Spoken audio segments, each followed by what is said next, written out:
iyo dad la soo tijaabiyey doorasho lagu kala dooranayay ahayd sababta khibradda keentay dadku inay u arkaan muhiimna waxay tahay dee qofku markuu khibrad u leeyahay shaqada sida adduunka oo dhanba wuxuu leeyahay qorshuu leeyahay iyo siduu qorshahaas ku fulin lahaa annagu marka waxaan u fahamnay runtii oo aan aaminsanayn waxa Soomaaliya ka hadlaysan inay ahayd deganaansho la'aan siyaasadeed xasilooni siyaasadeed la'aanteed ama stability inuusan jirin marka labaadna loo baahnaa dowlad wanaag oo runtii daacad laga yahay ma aha dowlad qofku uu rabaa in dowlad wanaagsan tahay laakiin madaxdu inay daacad ka tahay oo iyagu ay noqdaan example inay iyagu noqdaan dadkii runtii ka shaqeynayay isbedelkaasi dowlad wanaaga ah runtiina waana ka dhabeynay waxyaabaha noo hagaaga waxa weeye in dowladdan ay keentay xasilooni siyaasadeed dowlad wanaagna aan keenay laakiin weli dib u naga haysto inaan manage garayno expectationkii dadku ay qabeen oo ahaa dowladdani barwaaqi keenaysaayo wax alla wixii burburkii iyo dhibkii dhacay waxaa looga baxaya muddo yaroo kooban taasna dee waxa weeye waa awood ilaahay weeye maxaa yeelay waa ka harnay wadamada dariska ah caalamkana waa ka harnay burbur badan baa dalka ku dhacay hadday noqoto mid dad iyo hadday noqoto mid hanti labadaba marka in laga soo kabto waxay u baahan tahay muddo dheer waayahay marka laga tago filashada dadweynuhu aada u sarreysay iyo wacdigii meesha yaallay marka aada doorashada ku jirtay ololaha hadaladii ugu badnaa markaasi dadka maankooda gale waxaa ka mid ahaa inaad wax badan ka qabanaysay amniga dowlad wanaaga helidda waxaa weeye xasilooni siyaasadeed iyo weliba musuqa aan ku horeyna amniga 3 saneed madaxweynaha ka tahay dalka Soomaaliya caasimadda magaalada Muqdisho xamar waxaa ka dhacay qaraxyo naf badan galaaftay oo kii ugu dambeeyay Ex Control Sobe SYL iyo kuwa kalaba waxaa kaloo olahaagii hadaladii olahaaga ku jirtay in aad caasimadda ka dhigi doontid mid amni ah dadka wadooyinka aysan shacabka loo furi doono isla markaana aad si weyn markaasi tallaabo uga qaadi doontid al-shabaab filashada ka sokow dhinaca amniga ma isleedahay inta in ka badan baad qaban kari lahayd oo aad ka gaabisay xaqiiqatan cadowga aan la dagaalayno horta waa cadow argagixisa ama terrorist ah ma aha cadow aad arkayso meesha uu fadhiyo ama aad wajahayso ama kusoo weerarayo toos kusoo weerarayo ama aad weerarayso oo meel ku ogtahay ma aha waa cadow dhuumaalaysanaya oo dadka ku dhex jira xaqiiqatan waxaan ku guulaysanay in iska horimaad aysan dhicin ay uga hor yimaadaan ciidankeena geesiyaasha ah laakiin dhuumaalaysigoodu inuu keenay inay soo qariyaan qaraxyo oo ay ku qarxiyaan meelaha bulshada ay joogaan ama dadku u badan yahay halkaas ay ku waxyeelayaan dad runtii aan waxba galabsan caruur dhalinyaro duqey dumar cid walba leh taasna runtii meel walbay ka dhacdaa annaguna waxaan is leeyahay cadowgan aan la dagaalamayno wuxuu soo jiray muddo 10 sano iyo ka badan uu soo dhismayay meesha aan ku leeyahay dalku wuxuu u baahnaa xasilooni siyaasadeed waxay ahayd in dowladda markaas qabata qorshaheeda dhigata kadibna qorshaheeda fulisa waxay u baahan tahay waqti laakiin waxay ka faa'iideysteen iyagu dowladihii aniga iga horeeyay oo runtii soo bedbedelayay oo runtii khilaafaadka u hareeyay oo sanad walbaba la keenay barnaamij cusub iyo dowlad cusub intaasi dib u dhac dowladda ku dhacaysay iyagu waxay ka shaqeynayeen sidii ay u horumarin lahaayeen aqoonta qaraxyada dhuumaalaysiga inay dadka kusoo dhex dhuuntaan intelligencega iyo waxyaabo la mid ah marka waxyaabaha aan runtii aan aaminsanahay aan ku guulaysanay waxay tahay inaan yareynay qaraxyadii aan aad u yareynay marka loo fiiriyo dowladdii aniga naga horeysay oo qaraxyadu ay ahaan jireen usbuucle ay ahaan jireen haddana marmar waxaa laga yaabaa inay dheeraato aan la arag qarax waxaa keenana ay tahay in aan tababar wanaagsan siinay ciidamadeenna in moralkooda kor aan u qaadnay oo aan xuquuqdooda siinay ay feejigan yihiin inay difaacdaan shacabkooda ay difaacdaan la dagaalanka argagixisadu waxay qaadataa muddo aad u dheer ayay qaadataa annagana runtii waa bilownay maxaa yeelay ka sokow xasiloonida inaan helno waqti aan ku fakarno aan qorsheenno oo la wada shaqeeyo waxaa ku xigta dowlad wanaag oo naftigeeda ah in aan dakhligii kor u qaadno oo mushaaraadkii kulli aan bixino marka intaas marka la isku daro waxaan isleeyahay muddo yar gudaheeda insha Allah kusoo afjari doonaa cadowgan dadka dhibay hadalkaaga qaab dhismeedka dawliga uu sii jiray madaxda iyo xukuumadaha unbaa isbedbedelayay haddii ay dhammaato in waqtigaaga uu dhammaado ood ka tagtid oo kale ama mar walba ma waxaad isleedahay ninkii yimaadaba eber buu kasoo bilaabayaa sida dhinaca amniga oo kale la dagaalanka ma weysan jirin qaab dhismeed jira oo kolba waxa weye isbedelka yimaada uusan saameynin waa su-aal wanaagsan wadanba wadanka uu ka leeyahay continuity uu dowladdiisu ay isdaba joog tahay waa ka horumar badan tahay dowladaha isbedbedela maxaa yeelay marka aan dhanka dhaqaalahan ka fiiriyo haddii la rabo in lagu maalgashado waxaa la fiirinaya deganaanshaha dowladdaas inay tahay dowlad kula dhammaystiri karta mashaariicdii la bilaabay iyo shaqadii la bilaabay iyo dowlad heshiiskii la galay fulin karta laakiin haddii uu jiro isbedel joogto ah cid ku maalgashanaysa ma laha waxqabadku naftigiisa waa saa sheegtay waxaa laga yaabaa dadkii yimaada inay kow ka bilaabaan maxaa yeele wixii ma fahamsana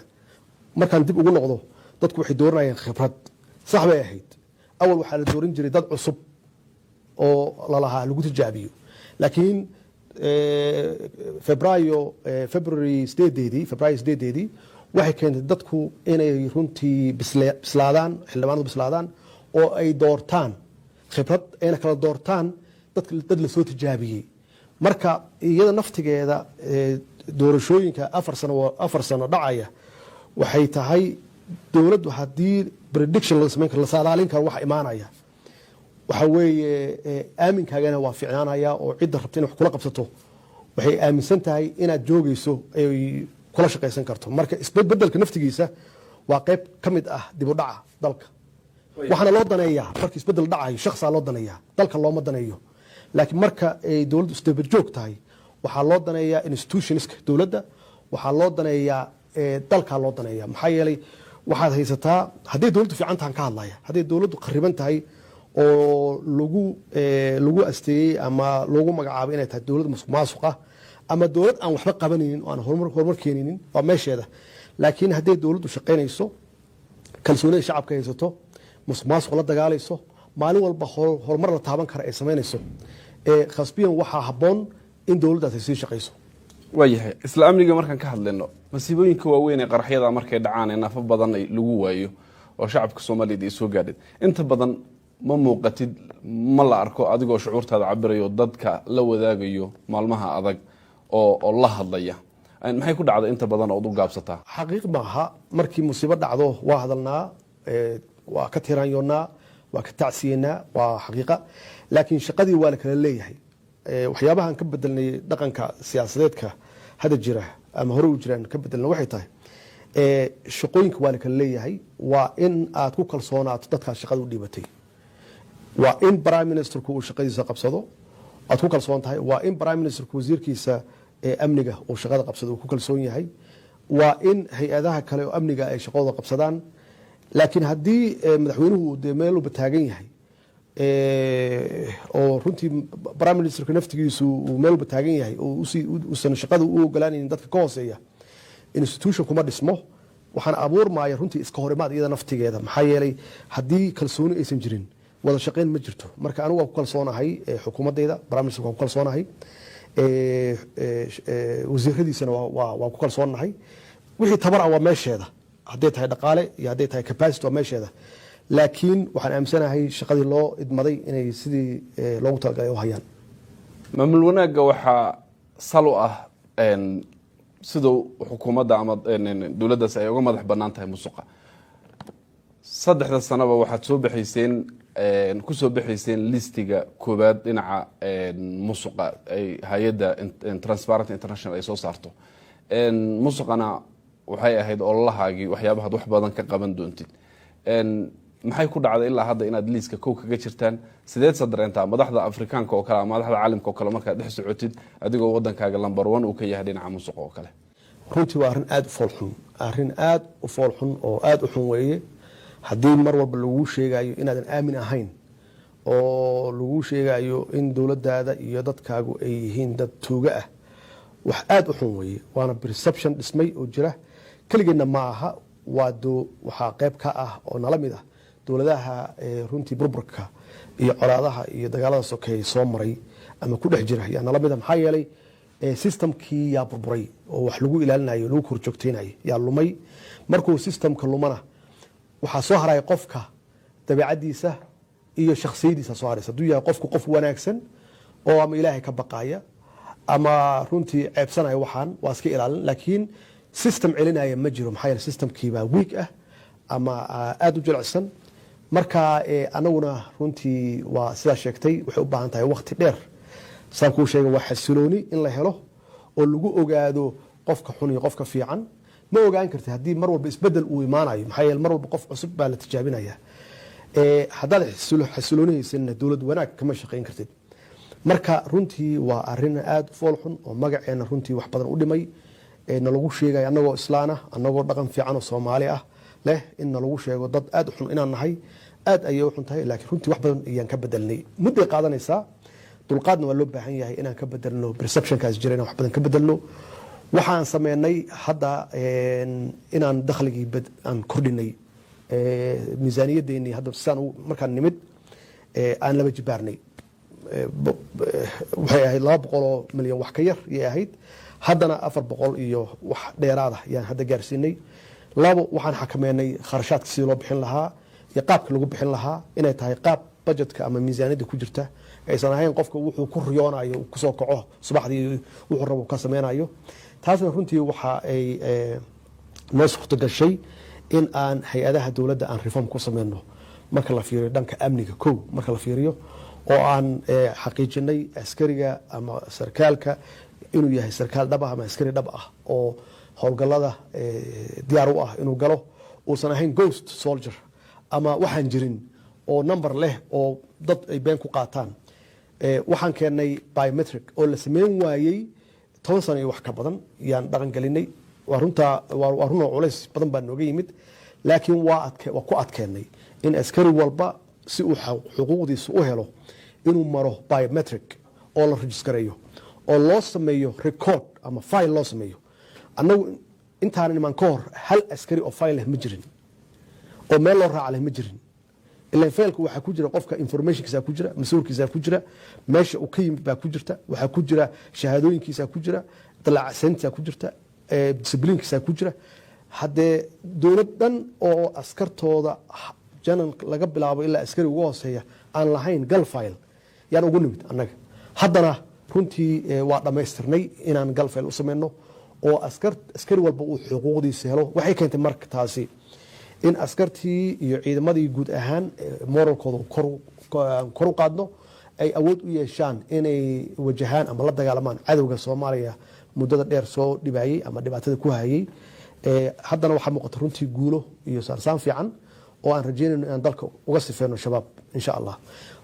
intaas waxaa dheer mushaaraadka aan bixinay oon ku guulaysanay 3 sano la soo dhaafay iyada naftigeeda waa qayb ka mid ah la dagaalanka musuqmaasuqa iyo dowlad wanaagga waana hor u dhicin 3 sano oo consecutive ah oo joogto ah horay uma dhicin oo la siiyo mushaaraadkooda ciidamada iyo shaqaalaha rayidka ah taasna waxaa noo qiray iyada naftigeeda waxaa noo qiray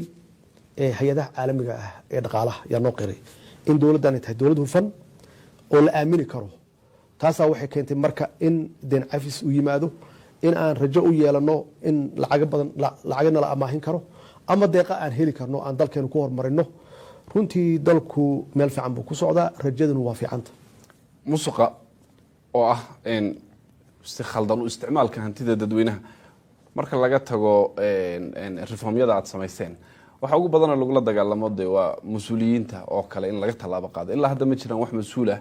oo dowladdaada ka tirsan oo musuq lagu helay lagu xidhay oo markaas sharciga lagu mariyey su-aal wanaagsan weeye dowladdan anigu aan madaxweynaha ka ahay waa dowladda ugu horeysay oo horta qof musuqmaasuq loo xiro oo maxkamad loo geeyo oo lagu xukumo markii ugu horeysay fari kama qodna runtii waxay u baahan tahay waqti dheer iyo u baahan tahay maxaa yeelay waxaad u baahan tahay inaad system sadgarayso systemka aad diyaarinaysidna keliya ma aha system dhaqaalaha lagu xakameeyo ku takrifalkiise waxa weeye xeer ilaaliyaasha CID-da maxkamadaha waxaasoo idil waxay u baahan tahay waqti lagu dhiso institutionska. anagu runtii daacad waa naga tahay in dalka musuqmaasuqa aan ka tirtirno oo aan la dagaalano, daacad waa naga tahay. laakiin meesha waxaa taala tabar yaa jirta. dadkii waxaa la rabaa in capacity-goodii iyo aqoontoodii la kobciyo. waxaa loo baahan yahay wacyigoodii kor in loo qaado oo la tuso.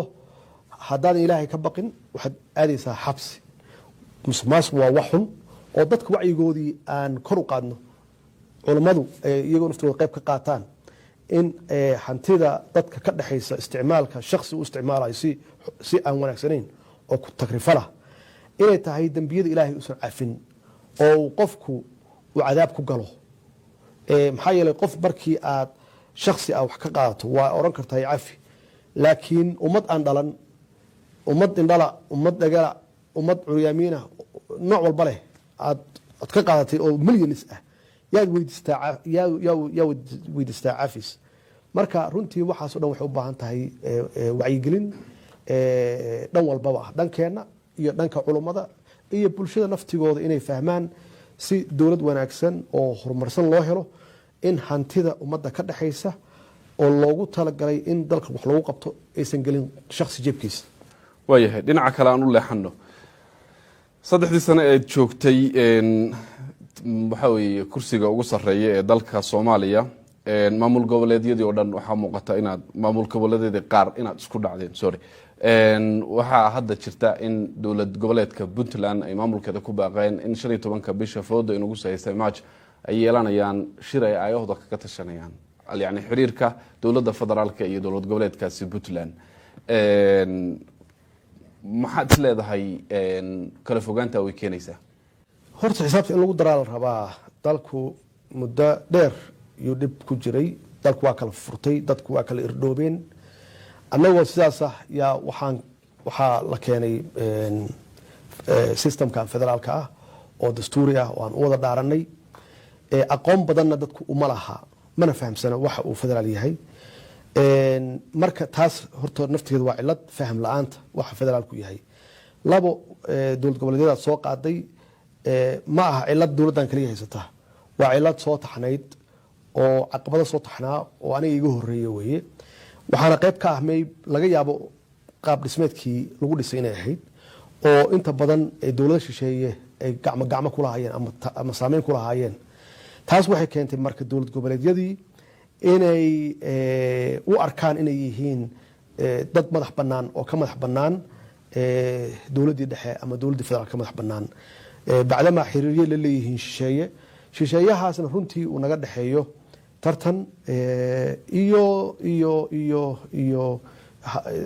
siyaalo kale aan dhibaato noo dhex mari karto. marka waxay ka noqdeen qaar ka mid a dowlad goboleedyadaas qayb isfaham la-aanta dowlada shisheeye naga dhexeeya inay qayb ka noqdaan oo naloo soo isticmaalo. markii la waayey in dowladda dhexdeedii ama dowladda federaalkii laga waayey caqabado iyo iska horimaad iyo khilaaf laga waayey, in iyagii naloo soo dhex maro oo naloo adeegsado dowladaha shisheeye oo aan ishayno. nasiib daro wayna dhacday, dhowr jeer iyo dhacday. aniga keligeena ma aha dowladdan wax dhib haysta keliya ma aha, waa wax naga horeeye weeye. oo maalan doorashadii hadda hore ee lasoo dhaafay in qaarkood looga yeeray dowlada shisheeye looga yeeray oo dhaqaal lagu soo siiyey inay soo saaraan dad gaar ah soo saaraan oo ahayd wax muuqda oo aan qarsoodi ahayn. anigu markaan imid khilaafkii ka dhex dhacay dowladaha khaliijka annaga dhexdhexaadkan ka noqonay in qaarkood loo yeeray oo dowlado kale u yeerteen oo nalaga hor keenay. qaarkoodna ay caddeeyeen runtii inay shaxaad tageen oo dhaqaale raadsadeen. markay yimaadeen problemi ee nagu bilaabatay ay samaysteen maxaan ku raahdaa urur gaar ah ay uga hor imaanayaan ama ay ku curyaaminayaan habsami u socodka dowladnimadeena iyo federal systemka.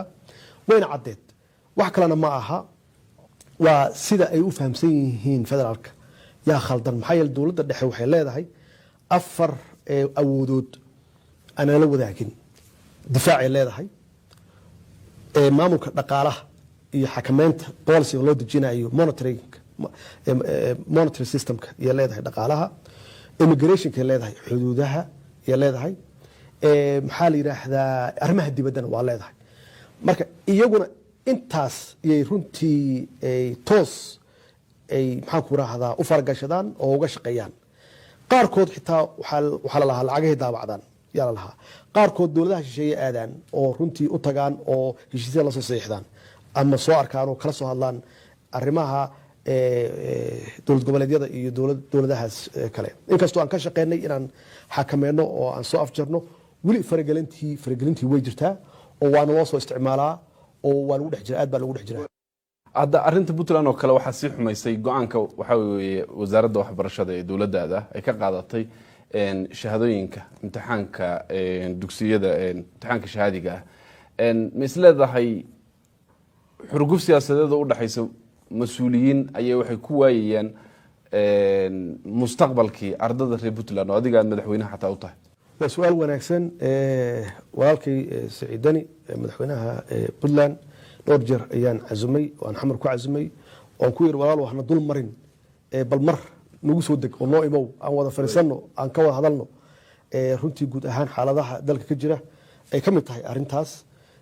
ilaa haddana uma suurtoobin oo weli wuxuu ku jiraa safarro dowladahaas dariska ah ama meelo fog waxaan jeclaan lahaa inuu noo yimaado oo aan wada fariisano anuu 2 jeer baan tegey maxaan ku raahdaa Puntland tegey runtii dadkana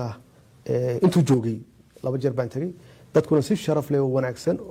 runtii isu dhaweeyeen oo waa dad runtii dowladnimada jecel waa dad systemka federaalka ah runtii aad iyo aad u jecel oo de waxay sheegaan inay yihiin hooyadii federaalka oo ay ahayd inay hormood u noqdaan runtii ka shaqeynta iyo wada shaqeynta dowladda dhexe dowladaha xubnaha ka ah federaalka waa dad runtii aad iyo aad u wanaagsan isagana waxaan rabay runtii inuu dadka dhageysto rabitaankooda iyo waxay jecel yihiin oo ah in dalka midnimadiisa la xoojiyo wada shaqeynta madaxda ay wanaagsanaato si dalkani uu u yeesho horumar iyo amniba uu u yeesho marka taasi waa saas arinta waxbarashada adiga aad soo qaaday runtii waa nasiib daro inaan ku muranno ama lagu wada hadlo maamul maanta waxaan jeclaan lahaa inaan ku murmi lahayn tayada caruurteenna kor ma u qaadnaa maxaa naga halaabay maxaan ka bedelnaa inaan maanta uu ahaan lahaa muranka ka jira waa nasiib daro maxaa yeelay caruurta Puntland waa caruurteeni weeye waa caruurteydii weeye dani caruurta Soomaaliya waa caruurtiisii weeye wasiirka waxbarashada naftigiisa isaga mas'uul ka ah hawshan loo xilsaaray inuu arko wada shaqeynta dowladda maxaan ku raahdaa dowlad goboleedka Puntland inay muhiim tahay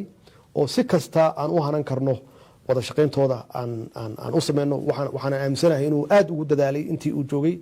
inuu soo dhaweeyo uu la shaqeeyo wasiirka waxbarashada ee Puntland marka waxa loo socdana waxay tahay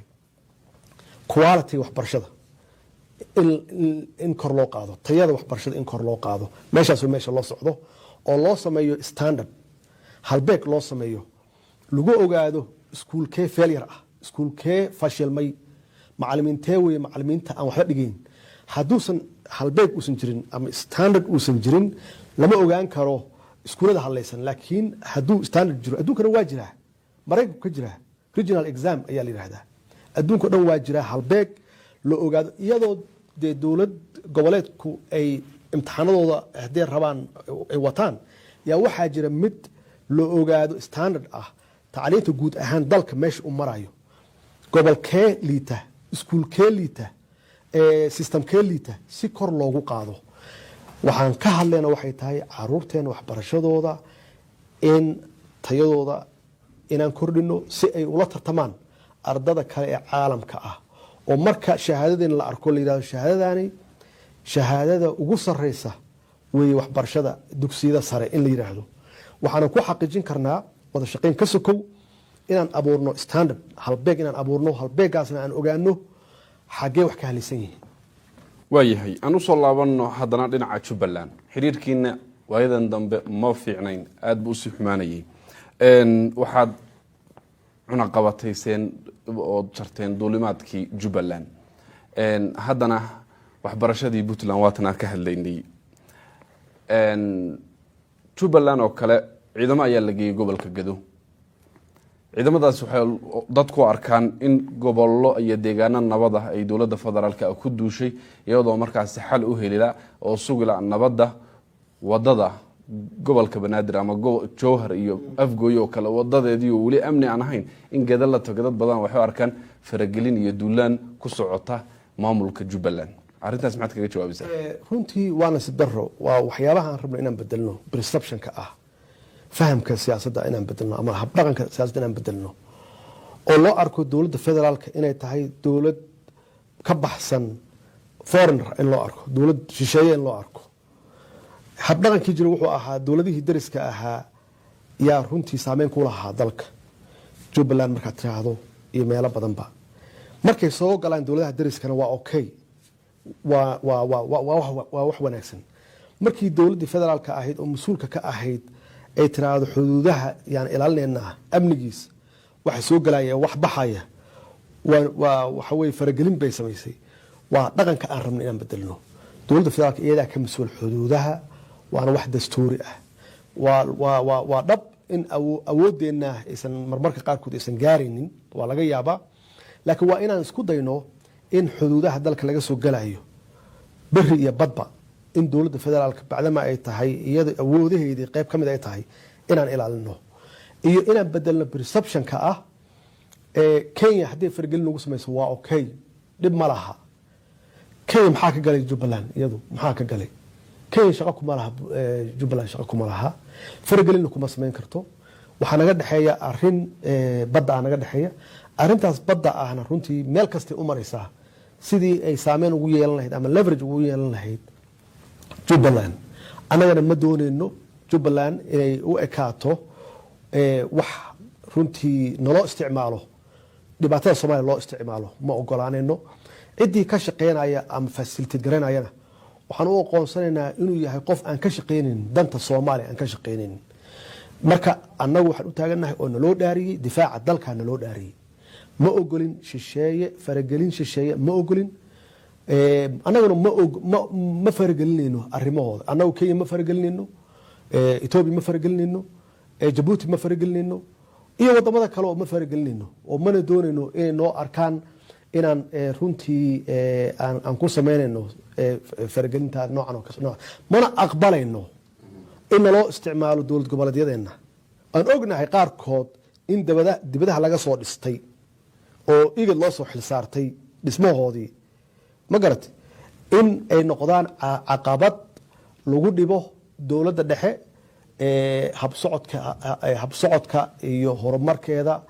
iyo mustaqbalkeeda lagu carqaladeeyo ma ogolaanayno dowlad goboleedyada aan raalliga ka ahayn xiriirka wanaagsan idan la yeelanin inaad go'doomisaan mararka qaarkoodna aad ku duushaan waxa madaxdii qaranka oo kale socdaaladooda oo kale inaad xanibtaan ficilada noocaas oo kale markii la eego madaxweyne ma wada un muuqanaynin nin awoodda isku soo koobayo oo la soo baxaya waxa weeye dhaqamadii waxa weeye keligii taliska oo kale fiiri meesha wax ka xalisin waa meeshaas waay meesha wax ka xalisin waxay tahay waxaan la fahamsanayn systemka aan haysano oo federaalka la aaminsaneyn dadka hadalladaas ku hadlaya waa meesha annaga aan ka soo galnay siyaasadda oo aan dhiig joojinta ka sameynay inaan bedelno faragelinta shisheeye oo aan soo celino sharafka iyo karaamada dowladda Soomaaliyeed iyo ummadda Soomaaliyeed dalkan Soomaaliya meesha ay joogto kuma gaarin iyada dhexdeeda khilaafaad kaliya ka yimid ma ahayn waxay ahayd wax designed ah qorshaysan oo dibadaha uga yimid Soomaaliya inaysan xana qaadin inaysan socon waxaana loo soo adeegsaday iyada dhexdooda la soo adeegsaday awal waxa la soo adeegsan jiray prime ministerka iyo madaxweynaha iyo prime ministerka la soo adeegsan jiray oo mar walba laga abuuri jiray khilaafaad annagu waa fahmnay khibradeena waxayna fahamsiisay in dowladda dhexe ay isku duubnaato meelna aan laga soo gelin si dalkaani uu u hana qaado uu u socdo oo aan uga leexno jidadkii hore loo qaadi jiray oo khaldanaa markii taas aan ku guuleysanay yaa waxaa nalooga dhigay caqabad dowlad goboleedyadii caqabad nalooga dhigay qaarkood nalooga dhigay marka laga hadlaa dowlad goboleedyada runtii in laisku qaada maaha kulligood waxaan ka hadlayna waxa weeye waa hal wey laga yaabaa hadday u badato waa laba laga yaabaa inkastoo dee weli Jubbaland ay muran taagan tahay oo electionkii dhacay annagu aan aqoonsan aanan waxba kama jiraan wey. marka macquul ma aha in la yiraahdo dowladda dhexe waa inay maxaan ku raahdaa siyaasadeedu ay xaliso problemyada dhan. wax dhici kara maaha. way jiraysaa hal ama labo ka aragti duwan waa jiraysaa oo adduunka ka jirtaa. halka ka jirtaa Ethiopia ka jirtaa, Kenya ka jirtaa, Mareykanka hadda arkaysaan impeachmentiga ka socda. waxaan arkaynaa hadda Ingiriiska wixii ka socday. way imaanaysaa kala aragti duwanaansho dhanka siyaasadda ah, laakiin macnaheeda ma aha burbur ma aha iyo in loo arko in la kala tagayo ma aha. arrinta adiga aad sheegtay marka oo annaga aan ku shaqeyno hadda adiga aad afkaaga ka dhawaajisay, annaga waxaan ku shaqeynaa waxa dastuurka waafaqsan oo ah madaxweynuhu waa head of state, waa liidarkii dalka weeye. wuxuu u xil saartay arrimaha fulinta ra-iisul wasaaraha iyo xukuumadda. waxaan ku siiyey awood yaan ku siiyey sidii hadee sida la ogyahayna dowladihii iga horeeyey waa muuqatay runtii in faragelin badan iyo dhib badan ay ka jiraan xafiiska madaxweynaha iyo xukuumadda ka jiraan. taasi hadda 3 sano lasoo dhaafay taasi ma jirto oo waxaan u siiyey xukuumadda awood buuxda inay hawshooda qabsadaan. taas waxay cadeynaysaa marka inaan u dhaqaaqnay dhankii dimuqraadiyadda. marka kala talis maaha dhankii dimuqraadiyadda, ilaalinta dastuurka iyo sharciga, cid walba inay hawsheeda qabsato. aniguse aan gadaal ka taagnaado oo aan talada bixiyo, wixii khaldanna aan saxo. waxaa soo hartay arrimaha dowlad goboleedyada. waxaa nagu socday muddo dheer fargelin, haddana waa nagu socotaa. dowladaha dariska qaarkood waxay nagu hayaan, Kenya ay kow ka tahay, fargelin iyo nagu haysaa. taasi shaki kuma jiro. oo waxay rabtaa leverage inay ku yeelato Soomaaliya. ha ahaato arrimaha badda, xuduudda badda isku haysano oo hadda maxkamadda taala. warqadan u qornay aan leenahay naga joojiye fargelinta aad nagu haysaan. Ethiopia waxaa naga dhexeeya wada shaqayn fiican oo waxay joojisay dhaqankeedii hore oo ahayd inay u yeerato dowlad goboleedyada, inay la shirto, inay kala macaamisho waxyaabihii annaga nagala macaamil lahayd oo way joojisay xaqiiqatan. Kenyana waxaan runtii aan faraynaa ama aan fartiin u diraynaa inay joojiso faragelinta. maxaa yeelay ma ogolaanayno, annagu ma rabnaan faragelino arrimaheeda gudaha, iyaduna arrimaha Jubbaland iyo arrimaha Soomaaliyana ma ka ogolaanayno inay farageliso. waxaan rabnaa inaan yeelano calaaqaad ku dhisan is-ixtiraam iyo wada shaqayn, laakiin iysan ma ogolaanayno inay noqoto hal dhinac oo kaliya. marka waxaan diidnay wax kale meeshan ma yaalaan. waxaan diidnay inaan ku shaqeyno wax ka baxsan dastuurka yaan diidnay. dowlad goboleedku wuxuu siinayaa awood yuu siinayaa oo iyagu ay leeyihiin. dowladda dhexena waxay leedahay awood gaaray leedahay. waxaa jira awoodo noo dhexeeya aan wada leenahay. xuduudaha annagaa iskale, hadday tahay cirka, hadday tahay dhulka. wax una qabateen layidhaha ma jiraan. waa inaan ogaano waxa soo galaya dalkeena soo galaya inaan ogaano oo meeshii immigration u joogo. haddii marka maamulkii uu yidhahdo immigrationka ma rabo, ma soo galayaan oo ma imaanayaan. wixii dowladdu ay lahaydna ma ogolaanayno oo waa iska celinayna. khasbiyan marka waa inaan helno some mechanism, qaab farsamo inaan helno aan ku xaqiiqsano waxa soo galaya iyo wax ka baxaya inaan ogaano. dowladdani runtii waxay ka shaqaysay inay soo celiso sharafka iyo karaamada ummadda Soomaaliyeed iyo ka shaqaysay. waxaan horumarinay wada shaqaynta dowladaha shisheeye aan leenahay. waa jiri karaan dowladda hadee aanan runtii wada shaqayn fiican in naga dhexin waa jiri karaan. ay Kenya ka mid tahay. waayahay dowlad goboleedyadii aan waxa weeye idin hoggaansamin oo kale, hadda Jubbaland oo kale doorashadii maamulka halka ka jira ma aqoonsanidin. halkan wuxuu noqonayaa in ciidan la dulgeeyo oo la weeraro haddii wax kale la waayo. arrimaha xuduudaha aad sheegtay waxay ahayd arrimahan ka soo daahnay ay ahayd dowladda dhexe inay qabato. maxaa yeelay waa meesha wax ka soo galayaan iyo meesha wax ka baxayaan wey. waana wax runtii dastuuriyan ah, waa awoodaha dowladda federaalka ee leedahay. ma aha wax cusub aan ku dayeyna ma aha. marka waxaa loo baahan yahay in la fahmo arinta Jubbaland waa arin qadiyad bad ah wey. fiiri in la fahmaa la rabaa. iyo inay dowladda Kenya ay Soomaaliya ku yeelato leverage wax la yiraahdo, saameyn inay ku yeelato. markii ay hesho meel ay naga gacmo maroojiso inaan idhaahno waayahay arrimaha badda aan ka wada hadalno taasna aniga ma aha wax awoodidaan leeyahay baddaas iyo khayraadka ku jira waxaa iska leh ilmo soomaaliyeed oo aan hadda dhalan yaa leh anigu cidna ma siin karo cidna kalama xaali karo arrintaas maxkamaday taallaa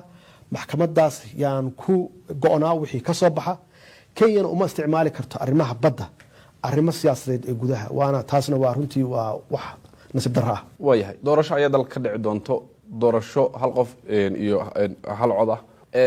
sanad ayaa idin dhiman waxaad ku soo moodeen adiga iyo xukuumaddaada iyo ra-iisul wasaarahaaga inaad soo wada shaqayseen oo xasilooni siyaasadeed inaad gaadheen doorashadan adi ahaan mise soo sharaxi doontaa xagga ra-iisul wasaarahaaga oo kalena ma noqon doontaan waxaa weeye sida hadda tiim a u tihiin inaad tiim uga soo wada qayb gashaan doorashada soo socota runtii waxaan bogaadinayaa aan u hambalyaynayaa aqalka labada aqal golaha shacabka iyo aqalka sare sida ay usoo ansixiyeen ama ay usoo gudbiyeen sharcigan runtii sharcigan waa sharci taariikhi ah oo muddo 50 sano ka badan ay ahayd markii ugu horeysay noqon doonto markii ugu horeysay shacabka Soomaaliyeed ay u dareeraan sijooyinka ay u dareeraan oo qof walba uu codkiisa siiyo xisbiga uu rabo inuu isleeyahay dalkan waa badbaadin karaa ama shakhsiyaadka ay rabaan ay u arkaan dalkan inuu maslaxadiisa iyo dantiisa uu ka shaqeynayo waxa weeye waa awood usoo korortay shacabka Soomaaliyeed oo muddo dheer laga hayay weeye waan ku faraxsanahay anigu inaan taariikhdan aan qayb ka ahay ama aan hadda u ahay madaxweyne hoggaan u ahay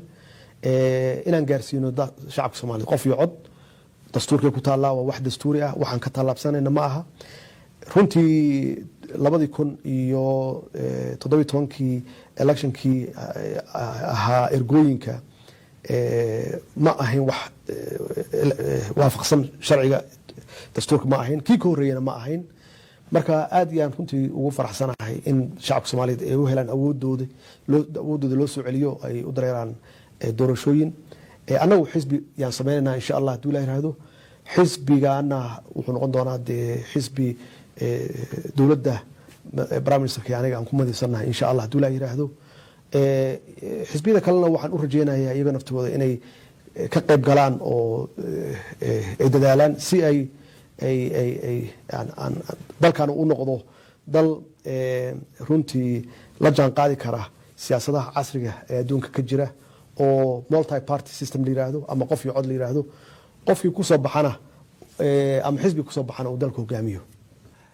dhinaca kale haddaan kaa eegno dhowaantan waxaad saxiixday intaadan magaalada Addis Ababa shir madaxeedkan aad ka soo qaybgelin sharcigii qodista shidaalka ama batroolka ood soo saxiixday maxaa kugu dadajiyey iyadoo institutionadii dalkaba aysan dhisnayn dowladdii lagu adag aysan ku taagnayn inaad heshiiskaas soo saxiixdo heshiiskani wax muddo dheer yuu soo socday waxaan la rabaa waxa in la bilaabo wax walbana waxaan la rabaa meel inay ka bilaabato anagu marka waa bilaawgii weeye hawshan umana daynayno dad dambe inay ka shaqeeyaan maxaa yeelay annaga hadda annaga joogna oo sharcigan ay tahay inaan xoogga saarno inuu lasoo ansixiyo oo anigu ansixiyo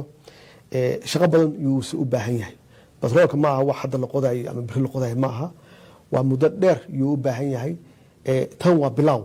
marka insha Allah waxaan rajeynaynaa hadduu Ilaah yiraahdo in inta harsanna la dhameystiro hadduu mustaqbalku waayahay dhinaca gobolkan u imaanno markii labaad ayuu ahaa markii saddexda hogaamiye ee adiga ra-iisul wasaaraha jamhuuriyadda dimuqraadiga federaalka Itoobiya Abiy Ahmed iyo Isaas Afwerki madaxweynaha Eritrea aad kulantaan asmara ayaa kulankiina ugu dambeeyay ahaa waxaad January 2018 waxaad gaarteen waxa heshiis saddex geesood ah ma isleedahay waxay ka xanaajinaysaa madaxda kale iyo gobolkan wax ka sokeeyay igad inaad aasaasaysan ma loo qaadan karaa waa su'aal wanaagsan hadda kulankeena hadda ugu dambeeyay oo aan ku qabanay meesha Asmara la yiraahdo runtii wuxuu ahaa kulan aan aad wax badan aan isla jexjeexnay waxa kamid ahaa in dawladda Djibouti la soo galiyo hawshan oo aan looga maarmin anigana aad iyo aad hawshaasi uga shaqeeyay oo uga hadlay in loo baahan yahay dowladda Djibouti inay qayb ka tahay annagu haddii aan qayb ka sii ahaanayno maxaa yeelay Djibouti waa dowlad walaalaheena ah runtiina aan u baahannahay in ay muuqato inay doorkeeda u muuqdo geeska Afrika. waayahay waxaa taagan muran u dhaxeeya labada dowladood ee Djibouti iyo Kenya ee ku aadan hanashada kursiga ama xubinta aan joogtada ahayn golaha ammaanka ee qaramada midoobay labada dalba waxay sheeganayaan abaal inay ku leeyihiin aasaasidii dowladan shirarkii dib u heshiisiinta ee markaasi dhacayay labadoodaba ciidamo ayaa ka jooga Amazon haddii kursigaasi iminka u muuqdo in African Unionka ay la rabaan Kenya Djibouti ay ku doodayso in ugu yaraan 2 jeer ay Kenya hore u qaadatay kagana dambeysay mowqifkiina xaguu noqonaya su-aashan waa su-aal aada sahal u ah Djibouti waa dad walaalaheena kursigoodana waa kursigeena weeye codkoodana waa codkeena hadda African Security Councilka Peace and Security Councilka waxay ahayd annaga iyaga inaan ku tartanno Ethiopia iyo Sudan ay tartamaan Sudan iyo Ethiopia waa tartameen Ethiopia heshay Sudan baan haysay marka waxa la sugaya annaga iyo Djibouti inaan tartanno haddaba walaalaheeno kursiga noogu fadhiyaan waa kursigan ku fadhino waxaan ku tartanno meesha ma yaalaan iyaga noogu fadhiyo oo hadda bishan chairka ka ah Peace and Security Council kaasna waa la mid inta ay taagan yihiin oo ay tartamayaan haddii su-aal la isweydiiye ma ah waa kursi anagu naftigeena meesha aan ku leenahay oo danaha Soomaaliya aan lagu dhibaateenin waayahay su-aasheedii ugu dambeeyo deegaanka Soomaalida ee dalkan Itoobiya waxaad leedihiin xadka ugu dheer wali ma sidoo aragtaa isbedelka ka dhacay hadda maamulka cusub uu ku yimid ma rajaynaysaa inaad jigjiga imaatid